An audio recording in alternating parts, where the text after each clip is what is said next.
I used to live for the weekend. Not in a poetic way, like dancing under the stars or waking up to sunlight with croissants and jazz. I mean the desperate, caffeine-fueled countdown. Friday was freedom, Saturday was survival, and Sunday was grief.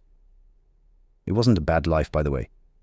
I had a job, a chair with lumbar support, a fridge with almond milk. I even had a desk plant named Kevin. Kevin was thriving. I was not. Every few months, I would crack. I'd open incognito mode and type in, how to quit everything and move to Italy. You've done that too, right? No, just me. I wanted out. Not out of the world. I wanted out of this version of my life. The one where mornings felt like a punishment and evenings disappeared in a fog of takeout and Netflix. The one where my to-do list had a to-do list. The one where my best ideas happened in the shower and were instantly forgotten by the time I dried off. One night, I was talking to a friend who lives in the mountains. She has goats. That's not the point, but it helps the visual. I told her I was exhausted, like bone-deep tired. I said I needed a break. She asked, "From what exactly?" I paused. "Everything."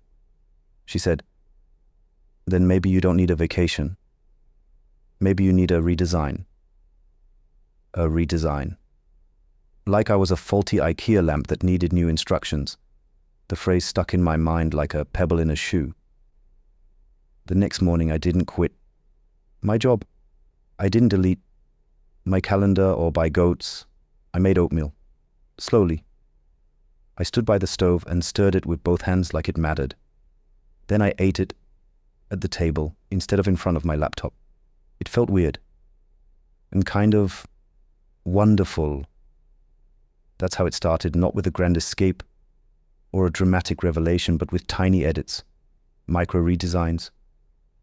Like opening the window before my morning meetings. Like putting my phone on airplane mode after 9 p.m. Like saying no to a project I didn't care about, without writing a 6-paragraph apology. I started to treat life like a design challenge. What gave me energy? What drained me? What moments felt like mine? I made a new rule. If I needed a vacation from something every month, it probably didn't belong in my long-term blueprint. I wasn't aiming for constant joy. That's a sugar rush.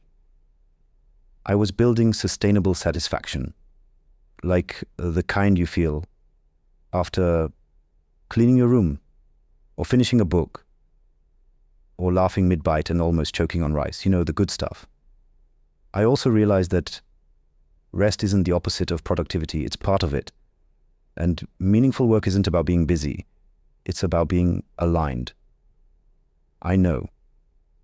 Aligned sounds like something a wellness guru says while selling mushroom coffee. But hear me out. Alignment is when your calendar matches your values.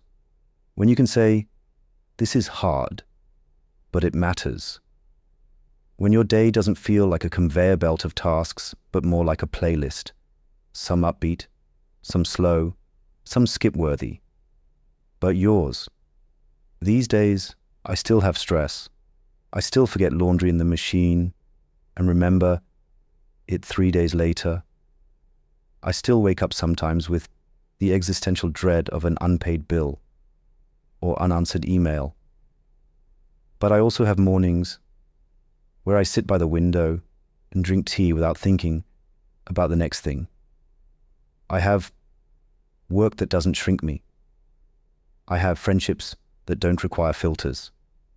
I don't dream of vacations the way I used to, because life isn't something I endure anymore.